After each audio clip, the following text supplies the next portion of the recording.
대선과 지방선거 패배 이후 침체와 후유증을 겪었던 민주당이 한 달 후 있을 전당대회를 앞두고 다시 전열을 가다듬고 있습니다. 차기 총선을 이끌 새로운 지도부 구성에 나선 민주당, 지금 분위기는 어떨까요? 또 현재 윤석열 정부의 전국 운영은 어떻게 지켜보고 있을까요? 오늘은 우상호 더불어민주당 비대위원장과 함께하겠습니다. 네, 안녕하십니까? 네, 안녕하십니까? 안녕하십니까? 네. 6월 12일 취임하셨고 네. 그 취임 일성을 다시 한번 이제 돌아봤더니 그때 이제 수박 언급하시면서 인신공격, 분열 언어를 좀 금지하자고 이제 외치셨거든요. 네. 어떻습니까? 좀 지난 한 달여간의 그런 분위기는 많이 좀 줄어들었나요? 그렇습니다. 지금 이제 초기에 선거 패배의 원인을 두고 네. 서로 남탓하던 분위기, 그리고 뭔가 하나로 뭉쳐서 공동의 목표를 달성하자 이런 분위기가 굉장히 약했거든요. 네. 그런데 지금 지금 한 40일 됐습니다만 네. 지금은 이제 유능한 민생정당 건설과 강력한 견제 야당 이런 방향도 정했고요. 네. 또 의원들끼리도 과거에 막 그 공개 비공개 자리에서 설전 벌이던 모습도 이제 완전히 사라졌고요. 그리고 이제 윤석열 정권이 보이는 모습에 대해서 한 목소리를 규탄하고 그래서 약간 뭔가 전열이 좀 정비됐다. 그리고 뭔가 새로운 방향으로 같이 나가고 있다. 이런 느낌이 듭니다. 네, 그때 지향점이 유능한 민생정당과 말씀하신 강력한 야당이었는데 네. 둘 중에 좀 어느 걸 더 잘하고 있다고 자평하시나요? 두 개를 같이 해야 되겠죠. 그래서 저는 사실은 민생을 제대로 챙길 수 없는 정당이 국민의 사랑을 받을 수 없거든요. 네. 특히 지금 경제가 어렵기 때문에. 근데 우리가 과거에는 보면 약간 자기들이 하고 싶어하는 일을 주로 하는 정당으로 비춰졌어요. 네. 근데 이제 국민이 원하는 걸 해주는 정당. 네. 그런 식으로 해서 민생 정당 쪽에 사실은 조금 더 치중하고 있고요. 네. 강력한 견제 야당은 이제 사실은 정부가 뭘 잘못했을 때 혹은 야당을 탄압할 때 네. 거기에 대응하는 거 아니겠습니까? 약간 대응성이 강한 야당이고요. 그래서 그러다 보니까 아무래도 좀 생산적인 거는 민생 쪽에서 많이 나와야 되겠죠. 네. 어제 우리 박홍근 원내대표 발언하고 오늘 권성동 대표가 한 내용 중에 일치되는 것들이 같이 민생특위에서 논의할 두세 개의 민생 과제는 같이 말씀하고 있지 않습니까? 네. 그러니까 유류세를 더 인하하는 문제라든가 또 직장인들의 밥값 문제를 세액공제의 폭을 넓혀주는 문제 이런 것들은 사실은 더불어민주당이 민생 우선 실천단에서 먼저 제안한 건데 네. 권성동 대표가 받으신 거죠. 그러니까 사실은 여야가 좋은 민생 현안을 두고서 이렇게 서로 같이 뜻을 모아서 같이 실천하면 국민들이 정치권에 대해서 상당히 기대하지 않으시겠습니까? 이걸 먼저 하는 게 중요하죠. 권성동 원내대표 대행 말씀하셨는데 지난번에 저희 이제 같은 시간대 나오셨는데 그때보다 좀 질문지가 적은 것 같기도 하거든요. 질문지가 네. 적은 게 좋을까요? 많은 게 좋을까요? 적은 게 각각? 좋죠. 적은 게 질문지가 좋으세요? 많다는 건 그만큼 네. 사건 사고가 많다는 뜻이니까 당이 그만큼 복잡하다는 뜻이고요. 질문지가 적다는 건 물어볼 만한 어떤 사건 사고가 줄었다는 네. 뜻이니까. 네. 물론 애드립은 더 추가하겠습니다. 그만큼. 네. 자, 권성동 원내대표 대행 얘기했으니까 교섭단체 대표 연설을 먼저 좀 질문을 드리겠습니다. 뭐 들으셨겠지만 문재인 정부를 16번 외쳤거든요. 이전 정부 얘기를 했는데 어떻게 들으셨습니까? 글쎄, 저는 그 집권 여당을 이제 해봤지 않습니까? 네. 집권 여당은 무한 책임을 지는 자리입니다. 그래서 자신이 잘못하지 않은 일에 대해서도 책임을 느끼고 국민에게 죄송스럽게 생각하는 것이 바로 그 자리인데 네. 지금 거의 모든 여러 가지 어려움을 전부 전 정부 탓으로 이렇게 얘기하면 국민들이 실망하시죠. 네. 그러니까 지난 정부보다 더 잘하라고 그래서 당신들을 뽑아줬는데 지금에 있는 문제를 어떻게 해결하겠다는 얘기를 하기보다는 자꾸 전 정부 때문에 지금 뭐가 다 문제가 발생했습니다. 이렇게 얘기하시면 국민들이 볼 때는 그럼 이 정권을 선택할 이유가 없지 않습니까? 그래서 저는 약간 아직도 여당으로서의 책임감 네. 이런 모습은 좀 부족하다 이런 느낌이 듭니다. 알겠습니다. 윤석열 정부나 어떤 국민의힘 내부 상황을 잠시 더 여쭤보기로 하고 당내 얘기로 먼저 네. 질문 드리겠습니다. 차기 당권 둘러싼 경쟁 일단은 뭐 친명 대 비명 구도로 가고 있고 사실 뭐 경선 준비 과정에서부터 이른바 어대명 기류가 뭐 저희 언론을 통해서도 보도가 되고 있는데 지금의 어떤 구도 어떻게 좀 비대위원장으로서 판단하고 계십니까? 전당대회는 뭐 지금 저도 여러 번 치러봤습니다만 네. 항상 1등을 달리는 후보에 대해서 도전자들이 추격하면서 공세를 펴지요. 네. 또 때로는 합종 연행하기도 하고요. 그러니까 그런 측면에서 본다면 저는 뭐 과거에 비해서 특별히 무슨 많은 문제가 발생하고 있다 이렇게 보지는 않고요. 오히려 좀 더 풍성해졌다 이런 느낌입니다. 그래서 이재명 후보 대 97세대, 예. 그다음에 여기에 도전하는 또 청년 후보들 이런 분들이 당대표 후보나 또 그 최고위원 후보에 굉장히 다양하게 포진해 있으면서 예. 다양한 이슈들을 막 쏟아내고 있지 않습니까? 저는 이 선거는 이렇게 좀 축제처럼 진행되는 게 좋다 이렇게 생각합니다. 그런데 아까 저희 뭐 국회 취재기자가 전한 대로 토론회에서 강병원 후보가 컷오프 전에 단일화를 하자 뭐 이런 얘기도 나오고 있거든요. 사실 단일화가 어떻습니까라는 질문은 좀 비대위원장한테 적절하지 않을 것 같고 네. 아무래도 당을 관리하고 계시기 때문에 이렇게 한번 질문 드려볼게요. 지금 비명대 친명 구도 속의 단일화가 전당대회 흥행 측면에서 본다면 어떨까요? 아까 축제라는 표현을 흥행 쓰셨는데. 측면에서는 단일화 이슈가 커지고 거기서 어떤 누가 단일화 후보가 되느냐 네. 이런 이슈들이 커지는 것은 흥행에 도움이 됩니다. 그래서 그런 이제 어떤 방식으로 어떤 분들이 단일화의 대열에 합류할지는 아직 불투명하니까 네. 좀 더 지켜봐야 되겠죠. 단일화 여부는 좀 지켜보겠습니다만은. 아마 제가 볼 때는 컷오프 단일화 형식으로 진행되지 않겠습니까? 왜냐하면 예비 경선 전에 네. 저분들끼리 단일화하는 방법을 합의하기는 굉장히 좀 어렵거든요. 왜냐하면 그 유불리가 너무 명확하기 때문에. 네. 그래서 제가 볼 때는 여론조사도 30% 포함되어 있는 컷오프 중앙위원회 70%, 여론조사 네. 30%로 되어 있는 그 방법을 통과한 사람에게 다른 후보들이 힘을 모아주는 네. 그런 방식의 컷오프 단일화가 유력해 보이는 것 같습니다. 아, 그렇군요. 전당대회 관련해서 특별한 잡음 없이 좀 순조롭게 진행돼 왔다고 하셨습니다만 한 두 가지 잡음이 있었어요. 한 가지가 이제 전대 룰이 네네. 하나 있었고 그 다음에 하나가 박지원 전 비대위원장 아니겠습니까? 네. 또 두 가지 질문을 드려보면 사실 우상호 비대위원장님 관련 기사 댓글 중에서 좀 가장 비판적인 댓글은 역시나 룰 경선 관련해서 경선 룰과 관련된 좀 부분이 많더라고요. 네. 뭐 아시겠지만 룰과 관련해서 좀 혼선이 있었는데 그 부분에 대해서 좀 설명을 좀 부탁드리면요. 아니 결과적으로 보면 네. 이번에 지금 최고위원 후보가 17분이 지금 등록하셨지 않습니까? 네. 그러니까 이분들을 가지고 여론조사를 30%를 반영한다는 게 사실 불가능합니다. 17명이면 여론조사를 17명을 불러줄 수가 없어요. 네. 그러니까 사실은 우리가 설계한 것 중에 최고위원 경선에서 예비 경선에서 30% 여론조사를 반영하지 않은 것에 대한 네. 그 비난 여론이 높았거든요. 그러나 저희가 이걸 걱정한 겁니다. 17명을 넣어서 여론조사를 하게 될 경우에 30%를 어떻게 변별력을 갖냐. 17명을. 그건 저희 예상이 맞았던 것이고요. 두 번째에 좀 지역 다양성. 결과적으로 이번에 보면 비수도권 후보 중에 등록하신 분은 딱 송갑석 후보가 딱 한 분이에요. 전부 수도권 출신들입니다. 네. 우리 당이 전국 정당을 지향하면서 영남, 충청 그 같은 그런 큰 지역에서 최고위원 후보가 한 명도 안 나왔다는 것은 네. 적어도 170석 가까운 정당, 의석을 갖고 있는 정당이 보여준 모습은 아니지 않겠어요? 그래서 지도부 구성이 너무 수도권으로 편중되는 것은 다음 총선을 겨냥해서 볼 때도 좋지 않죠. 근데 이 문제에 대해서는 워낙 설계된 제도가 네. 좀 허점이 있어서 저희가 스스로 처리를 했습니다만 네. 앞으로 차기 지도부가 해결해야 할 과제입니다. 앞으로도 그럼 룰 관련해서 좀 더 작업이 필요하다. 그러니까 결국 조정되는데? 룰이라는 것은 그 다음 지도부를 어떻게 구성하는 게 바람직하냐. 예. 하나는 부작용이 없게 제도를 설계하는 문제였고요. 네. 하나는 지도부 구성을 어떻게 전국 정당으로 다양하게 만들 거냐의 문제인식이었는데 네. 그 문제에 대해서 당원들 중 일부 오해하신 분이 계십니다만 예.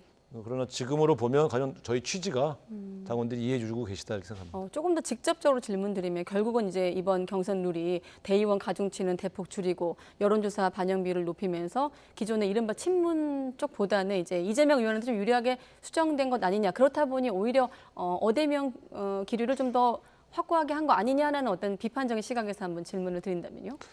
결과를 한번 보시죠. 저도 당내 선거 여러 번 나와봤고 예. 또 여러 흐름들을 봅니다만 네. 저는 어대명이라는 표현은 너무 여의도 정치에서 보여지는 시각인 것 같고요. 네. 여러 가지 다양한 그 경우의 수가 있다 저는 이렇게 봅니다.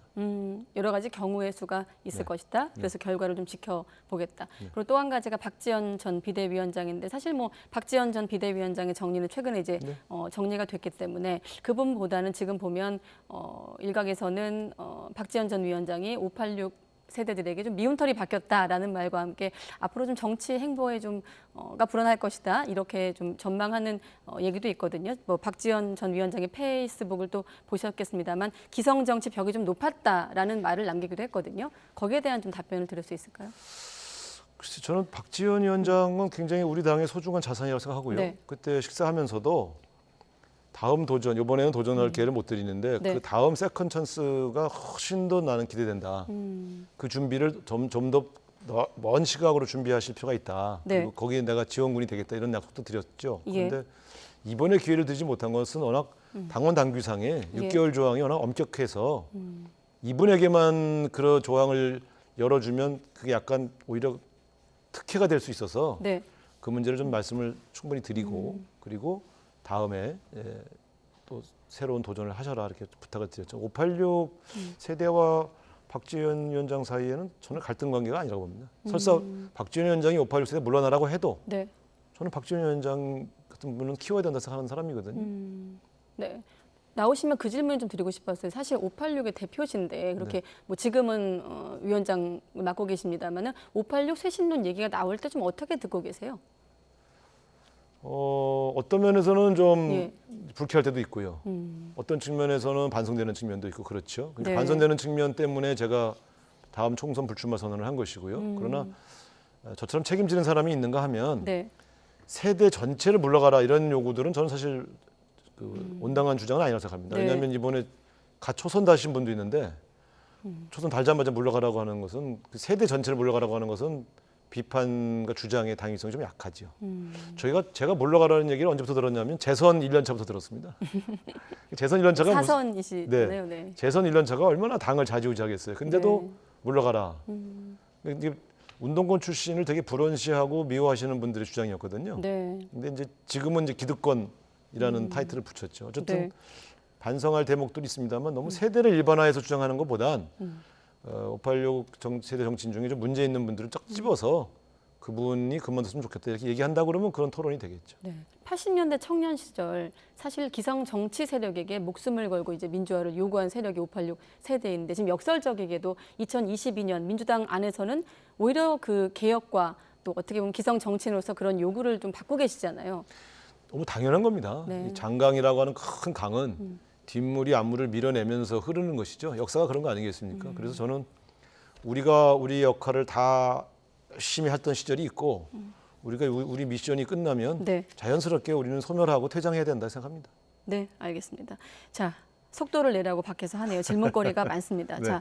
자, 그리고 이재명 후보의 사법 리스크 얘기도 한번 거론해 보겠습니다. 일단 일각에선 뭐 들으셨겠지만 당내에서 꽃놀이표 얘기도 나오고 있고 또 상대당에선 비단 주머니 이런 표현도 나오고 있는데 이런 표현에 대해서 어떻게 보고 계십니까? 저는 일단 우리 정당 안에서 경선하시는 분들이 네.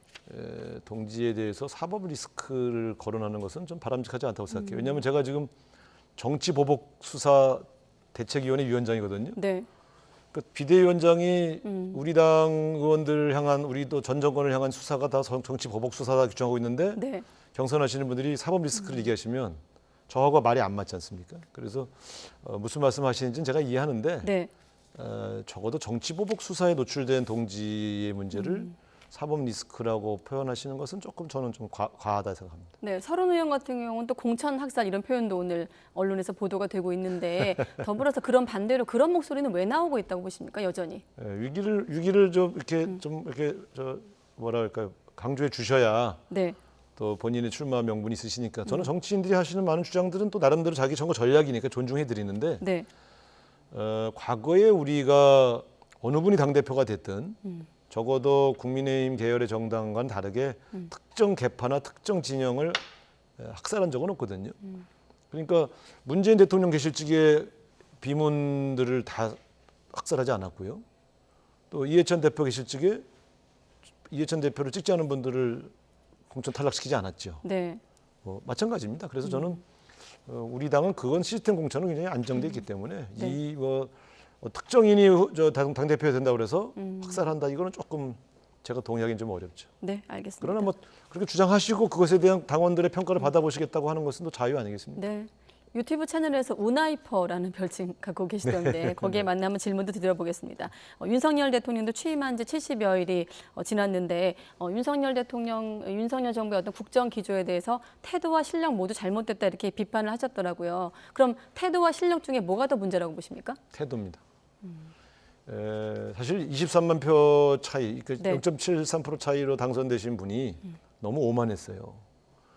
청와대를 용산으로 이전할 때도 국민들 반대가 많은데도 밀어붙이고요. 네. 너무 검찰공화국 되는 거 아니냐 이런 우려가 있을 때도 그냥 밀어붙이시고. 그래서 제가 볼 땐 이분은 국민의 여론에 잘 귀를 기울이지 않으시는 것 같고 좀 비판적인 기사가 많이 나오면 기자들 앞에서 짜증을 부리지 않습니까? 인사에 대해 지적하니까 이렇게 좋은 인재들 보셨어요? 저는 그건 정말 엇나가는 말씀이거든요. 그러니까 이건 태도가 좀 문제가 있다고 보고요. 좀 더 겸허해지셔야 된다. 능력의 문제는 이제 2개월밖에 안 됐기 때문에 어떤 성과를 내지 않았다고 지적하기는 좀 어렵습니다만 네. 지금 짜고 있는 인사 진영이나 지금 발표하고 있는 몇 가지 대책을 보면 저희도 여당을 해봤고 집권을 해봤습니다만 저 방식으로 되겠나? 지금의 경제 위기를 정말 저 방식으로 해결할 수 있을까? 저 방식이라고 하면 어떤 방식일까요? 지금 말씀하신 내용들을 보면 당장 고물가, 고환율, 고금리는 당장 눈앞에 있는 위기 아닙니까? 네. 그런데 부자 감세나 법인세, 그러니까 법인세 인하 같은 부자 감세나 네. 규제 완화로 이 문제를 해결하겠다. 이거는 약간 해법이 좀 다른 거거든요. 그래서 그거는 약간 중장기적인 경제 정책이고 네. 당장 물가 오른 거는 어떻게 잡으실 거냐.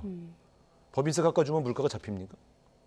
저 다른 문제 아닙니까? 지금 서민들은 당장 물가 때문에 힘드시고 실질 임금이 저하돼서 좀 네. 고민인데 그걸 어떻게 해결할 건지에 대한 얘기를 안 하고 너무 거시적인 얘기를 하시니까 위기의식이 없으신 거 아닌가? 뭐 이런 우려가 야당에서 나오는 것이죠. 네, 위기의식이 없다. 자, 국정기조 비판의 또 중심에는 사적 채용 논란이 들어있는데 민주당 같은 경우는 지금 국정조사까지 언급한 상황이거든요. 뭐 어느 선으로 좀 대통령실에서 나서야 된다고 보십니까? 일단 여당 쪽에서는 악의적인 프레임이다 이렇게 나오고 있는데. 저분들이 지금 국민들이 뭘 지적하고 있는지 잘 모르시는 것 같은데요. 채용 방법을 문제 삼고 있는 게 아닙니다. 채용 대상에 대한 문제 제기를 하고 있는 겁니다. 채용 방법은 문제 제기 안 합니다. 우리가 공채하라는 것도 아니고요. 네. 그러니까 캠프에 있던 사람들 추천받아서 다양한 사람 추천받아서 그분 중에 일 잘할 사람을 뽑는 방식은 이전 정부에도 있었고 앞으로도 그렇게 될 겁니다. 근데 우리도 청와대 인사를 뽑아봤지만 가까운 지인의 아들, 자녀들, 육촌 친척, 그다음에 영부인이 운영했던 회사의 직원 이런 식으로 뽑는 것은 좀 곤란하죠. 왜냐하면 이게 대한민국을 이끌어가는 공적인 기구인데 여기가 뭐 가까운 사람들, 자녀들 취업 문제 해결해 주는 장은 아니지 않습니까? 네. 그런 측면에서 그 취업 대상들에 대해서 그분들이 설사 능력이 있다 하더라도 좀 신중했어야 된다. 이런 지적을 하는데 자꾸 딴 얘기를 하시니까 당신네 때는 뭐 공채했냐 뭐 이렇게 자꾸 물어보시니까 이 질문에 이 국민들의 걱정의 이 핵심 내용을 잘 모르시는 거 아닌가? 또 이런 걱정이 듭니다. 네, 알겠습니다. 그럼 지금 일단 일각에서는 뭐 전수조사를 좀 요구하는 목소리도 들려오고 있던데 지금이라도 뭘 해야 된다고 보십니까? 지금 더 재밌는 말씀 드릴까요? 저는 더 있을 것 같아요. 그런 대상자가. 왜냐하면 비서관, 행정관의 인적사항을 공개를 안 하고 있어요. 우리 다 했거든요. 네. 왜 공개를 안 하시죠? 인적사항을 공개해야 된다. 아니 비서관 누구고 행정관 누구고 어디 있고 사실 그걸 뭐 저는 제가 이제 이 국정조사를 거론한 것은 저쪽에서도 국정조사를 하자고 했기 때문에 맞불 성격도 있지만 네. 한두 건이 아니고 숨기는 게 자꾸 있으니까 이건 국민의 알 권리를 차원에서 조사를 좀 해봐야 되는 거 아닌가 이런 생각으로 국정조사를 제안한 것입니다. 네, 알겠습니다. 또 현안 중에 하나가 지금 대우조선 하청노조 불법 파고 관련한 정부의 어떤 강경한 대응인데 네. 어떻게 보면 정부의 노동관에 대한 또 판단 아니겠습니까? 노동 기조에 대해서 어떻게 좀 평가하고 계십니까? 야당 대표로서. 지금은 노동개혁을 하시겠다고 하는 입장은 늘 있었지 않습니까? 근데 네. 노동개혁을 하는 문제와 지금 대우조선 파업 문제는 조금 성격이 다른 문제입니다. 그런데 지금 대우조선 같은 경우는 그 하청노조가 6년 전에 임금이 30% 깎였거든요. 네. 그래서 이제 회사가 살아나니 그 임금을 옛날에 약속한 대로 원위치 해달라는 요청인데 네. 어려움은 있겠죠. 그래도 거기에 이제 사 쪽에서 3% 올려주겠다. 네. 이렇게 하니까 지금 대화가 안 되는 거 아니겠습니까? 이제 노조의 전향적인 수정안이 나왔는데요. 지금 노사가 좀 협상을 계속 하고 있는데 대통령과 집권당의 대표가 불법 파업이라고 규정하면서 곧 해산시킬 것처럼 압박하는 것은 지금 진행되고 있는 노사협상의 분위기를 많이 해칩니다. 그래서 저는 협상이 결렬돼서 아예 그냥 폭력적으로 대치 상태라면 뭐 그런 말을 할 수도 있을지 모르지만 네. 노사가 협상하고 있는데 왜 자꾸 협박하는 말씀들을 하시는지 잘 모르겠어요. 불법 파업에 대한 비판적인 시각이 있으니까 정부가 이걸 또 방기할 수는 없지 않느냐라는 측면에서 질문드린다. 뭐 그렇게 볼 수도 있죠. 그러나 그 항상 과거에도 그랬습니다. 사회적인 약자층이 보이는 그런 어떤 투쟁의 그 네. 내용들을 주목해 보면서 그 불법적 상황을 빨리 해소해 주려고 하는 것이 그 사회 갈등을 해소하는 네. 정치권의 노력 그 역할 아닐까 이런 생각을 좀 하고 있습니다. 네. 자, 또 한 가지가 이제 원구성 관련 문제인데 뭐 앞서 오늘 잘하면 뭐 타결될 것 같다 이런 분위기도 전해지고 있는데 대표님은 위원장님은 어떻게 보십니까? 네, 박홍근 원내대표가 오전에 저하고 대화할 때는 타결을 목표로 한번 만나보겠다 이렇게는 네. 얘기했습니다. 그러나 결국 이 협상은 상대방이 있는 게임이라 네. 두 분이 궁합이 잘 맞을지 네, 한번 좀 지켜봐야 될 것 같습니다. 마침 권성동 직무대행이 직무대행 겸 원내대표잖아요. 네. 우상호 비대위원장도 어떻게 보면 이제 카운터 파트인데 누구랑 더 말이 통한다고 보십니까? 당연히 박홍근 원내대표가 통하죠. 네. 근데 아까 부감 얘기하셔가지고. 권성동 원내대표도 과거 제가 그 원내대표 할 때 2016년에 대화를 많이 했던 분이고요. 저는 사실 서로 열어놓고 마음을 열어놓고 얘기하면 네. 잘 해결될 수 있다고 봅니다. 얘기가 잘 돼가고 있다고 보십니까? 한두 가지 좀 교착 상태에 빠져 있는데 오늘 그걸 좀 통 크게 서로 조금씩 양보해서 해결했으면 좋겠습니다. 한두 가지라는 건 이제 과방위, 네, 행안위 그 문제인 것 네, 같은데 그렇습니다. 지금 계속 이렇게 법사위랑 맞물려 있잖아요. 네. 어떻게 좀 되었으면 좋겠습니까? 결과는? 그래서 오늘 협상하고 있는데 내가 제가 구체적인 얘기를 하는 것보다 네. 오늘 잘 되기를 바라겠습니다. 네, 한 가지만 여쭤보면 과방위 관련해서 이제 결국 방송법 개정안인데 계속 지금 방송장과 공방을 주고받고 있는 상황에서 야당 입장에선 여당일 때 뭐하고 뭐 이런 비판도 있지 않습니까? 거기에 대해서는 어떻게 보세요? 그거는 뭐 두말 나위 없이 반성해야 될 대목입니다. 저도 과방위 위원이었는데요. 네, 제가 상임위에서 계속 제가 주장했거든요. 예, 모든 정치권이 이 방송을 후견주의를 털자. 방송국에서 자율적으로 자신들의 사장을 뽑도록 만들자. 정치권이 개입하지 말자. 이 얘기를 했는데 네. 그러나 당시 우리 당 지도부나 여기서 적극적이지 않았죠. 그러니까 이런 측면에서 사실 우리도 좀 괴면스럽긴 합니다만 네, 그러나 어떻든 궁극적으로 방송국 사장님 뽑을 때 자꾸 정치권이 개입하는 거는 저는 후진적이라고 생각합니다. 알겠습니다. 이거 좀 지켜보기로 하고 추가 질문이 많습니다만 네. 좀 지켜보기로 하고 또 한 가지 이제 탈북어민 북송 사건 포함해서 안보 이슈인데 뭐 민주당 입장, 국민의힘 입장은 저희가 여러 번 보도를 했고 네. 추가된 건 지금 국민의힘에서 새터민 증언을 공개하면서 탈북 브로커 의혹까지 추가로 제기한 상황이거든요. 어떻습니까? 뭐 국정조사 저쪽에서 이제 요구하고 있는 상황인데 계속 이건 충돌 국면으로 가는 겁니까? 이렇게 한번 질문 드려볼게요. 검찰에서 수사를 하고 있고. 또 국정조사를 한쪽에서는 요구하고 있는 상황인데 정치로 좀 해결할 수 있는 측면도 있을 것 같은데 어떻게 보십니까? 국정조사 요구하면은 제가 받겠다고 제가 얘기했습니다. 네. 그리고 자신 있습니다. 저희는 이 내용들을 실체를 다 들여다봤기 때문에 네. 특히 갑자기 브로커설은요 너무 뜬금없어요. 그러니까 지금 이분이 흉악범이라고 하는 것 때문에 국민 여론이 안 좋아지니까 네. 갑자기 흉악범 프레임에서 브로커로 바꾸려고 한 거 아닙니까? 처음에 흉악범인 걸 인정했어요. 인정하지만 흉악범이라고 귀수 못 받냐 이러다가 이제 흉악범을 대한민국에 살게 할 거냐고 하니까 국민 여론이 안 좋아지니까 갑자기 브로커설로 바꿨었습니까? 무엇이 국민의힘의 공식 입장인지 한번 묻고 싶어요. 브로커입니까? 흉악범입니까? 일단 지금까지는 그 흉악범, 살인 자체를 못 믿겠다는 게 국민의힘 입장인데 그게 어제 오늘 나온 얘기죠. 네, 국민적 관심이 뭐냐면 그래서 결국 어떻게 확인할 것인가 아니겠습니까? 이제 민주당 입장도 충분히 이제 네. 전해지고 있는데 이거 어떻게 좀 사실관계를 파악해 갈 수 있을까요? 결국 국정조사인가요, 그러면?